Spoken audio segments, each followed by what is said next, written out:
Let's break down how this setup works in practice, starting with the cost to get it set up and running. Before even establishing this colony, I needed to purchase a 20-gallon aquarium, an 100-watt heater, a lid, which let's assume you're going to purchase a pre-made lid, although I have been working on DIY lids for my own aquariums. I also purchased a Stingray light, which may be optional, but if you want to grow plants to help your fry hide, it's a very important part of the setup. Eco Complete planted aquarium substrate is my go-to substrate, although you could save some money on this project and not use any substrate, depending on which type of plants you want to use.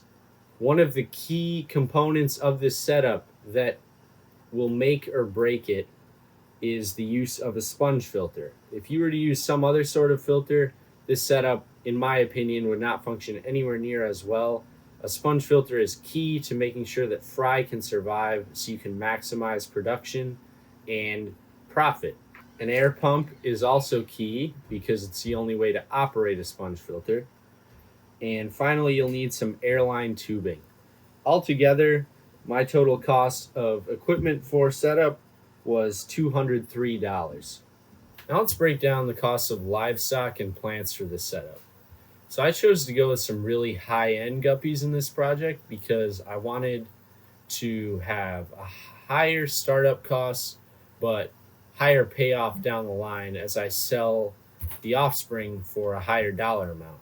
Now that didn't end up working out quite as I intended. What ended up happening is when the guppies had babies, it turned out that they weren't pure strain, and I got babies of a bunch of different colors and a bunch of different tail shapes. The guppies weren't as high quality as I expected them to be, but fortunately I was able to contact the seller, which is Twin Cities Guppies, and they gave me a full refund on the fish.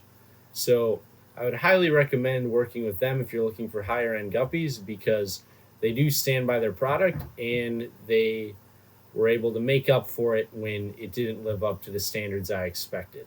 The positive that comes out of that is with mixed guppies now, I have a broader market to sell to. Now the dollar value of each guppy is going to be lower, but my concerns about finding enough buyers to sell all my guppies are pretty much gone, because if you go into any local fish store, you'll see some type of fancy guppies available, and now I can supply that need with these guppies that are of a bunch of different color types. With the confidence that you have as many customers as you could possibly need for what you're producing, I can shift my focus 100% to just producing as many guppies as I possibly can in this tank. Now, the plants are going to be really key to doing this. It's hard to quantify how much I spent on plants because I'm mainly using plants that I already had in other aquariums. But I would say you shouldn't spend more than $20 on plants for this project, and it may just take a little time for them to get established and really take up a lot of your tank and provide enough hiding space for a fry to survive. Now, if you want that process to happen a little quicker, you can build spawning mops, which is something that I did. I'll leave a link down in the description. Using acrylic yarn and cork, you can create a lot of additional hiding spaces for your fry to help them survive. It doesn't take a lot of time and it's pretty affordable.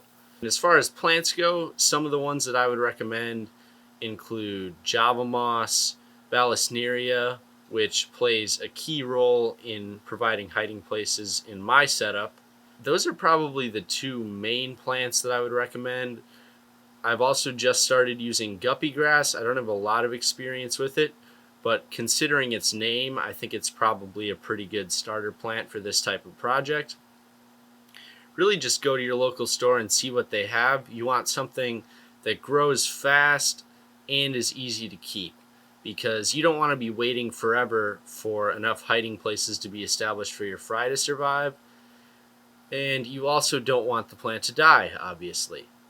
So once you have all of those systems set up, you've pretty much established an assembly line for guppy creation in your tank. Once all those systems are in place, the main things you need to do are feed the tank multiple times a day.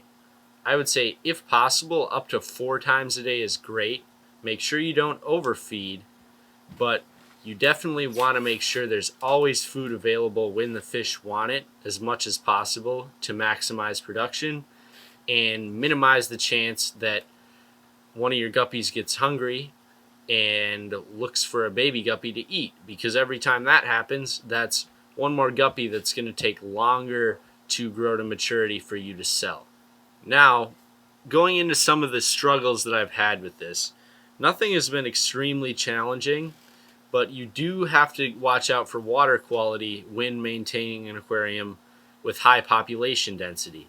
So as more fry grow up, you're naturally going to want to start feeding more mouths to feed, but that also may mean that your water quality could be compromised. So it's important to have some kind of test kit. Either get some test strips or a drip test kit, or both.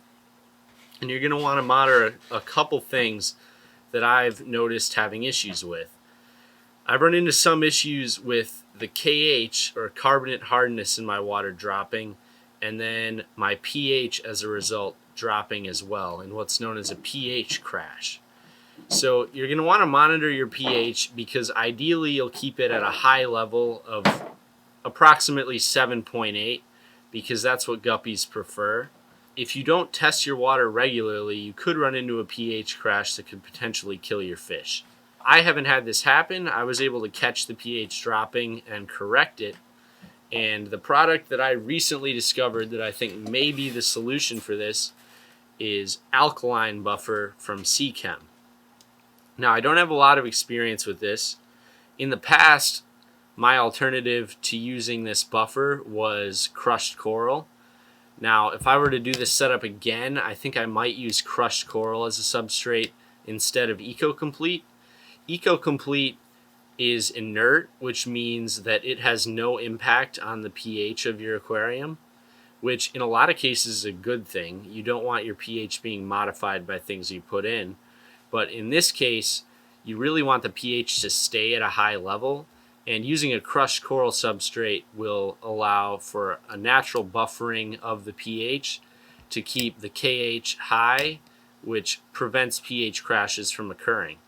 But if you don't have crushed coral, something like this alkaline buffer that raises pH and maintains stability of that pH could be very helpful to you in avoiding a pH crash that could have catastrophic results for your fish. Now let's go into some ways that you can maximize your return on investment in a setup like this. This is said in a lot of breeding for profit videos, and I'm going to say it again. Being able to produce multiple things in the same aquarium and create multiple income streams is another way to really maximize the output from an aquarium. Now in this aquarium, I have some pygmy cories, which I'm planning on breeding. I've never bred them before, but hopefully in the future I'm going to be able to produce both guppies and pygmy cories out of the same aquarium. And the pygmy cories also serve as a way of collecting uneaten food so that we have less waste that's accumulating in the aquarium. You could do this also with shrimp. I think cherry shrimp are becoming so popular that it's almost as easy to sell them as it is assorted guppies. So in an ideal setup, maybe you do guppies and shrimp. In my case, I'm a big fan of corydoras, so I'm trying a slightly more difficult species to breed, sort of as an experiment. I'm okay with not making as much money guaranteed, but maybe I'm going to find out how to breed pygmy cories and then find that that's another possible combo that could generate more money than just breeding guppies without another species in the aquarium.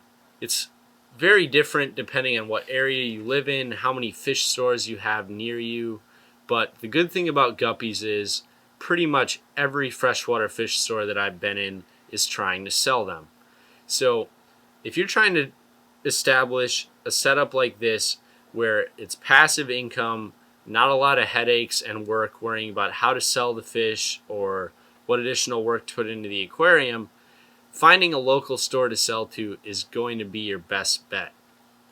Now, I have a local store who I'm already close with. I've been selling some fish to them already, not guppies, but other species. And basically what you have to do is go into a store, and what I would do is scout out the stores beforehand. So say you have 4 stores within a half hour of where you live. Go to each store, look at their stock, and you don't want to approach it from I'm begging you to buy my fish.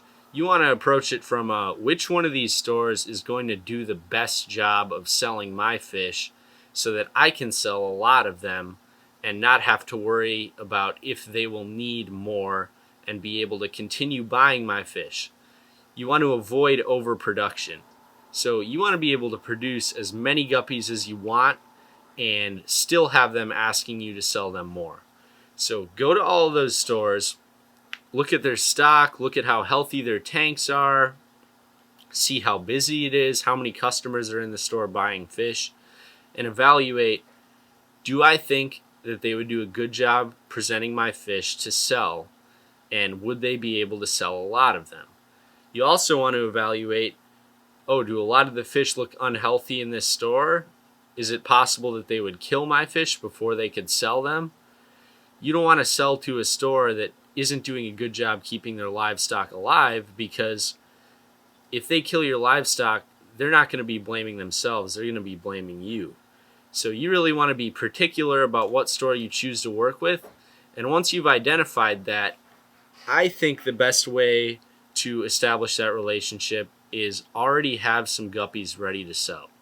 So establish this passive system. It's only one aquarium, and it's not a big upfront cost. Raise guppies until you have some that are ready to sell. Approach the store owner and say, I breed guppies. I'd like to sell them in your store. How would you feel about me bringing you 12 guppies for you to try out for free, see how they sell, and if you like them, maybe I can start selling them to you. And then have an idea of how much money you want per guppy.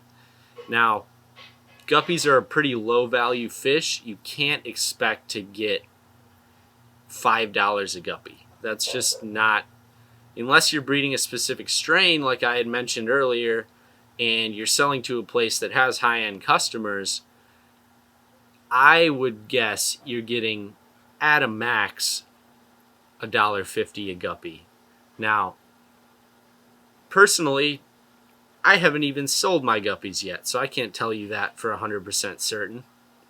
But I would expect, if you produce the highest quality guppies you possibly can, they're robust, they're healthy, they're colorful, and they beat the guppies that store already has for sale in terms of attractiveness, getting $1 a piece I think is pretty realistic. Now, that's not going to pay off your startup costs of $200 on the first sale, but guppies produce fry at a very high rate.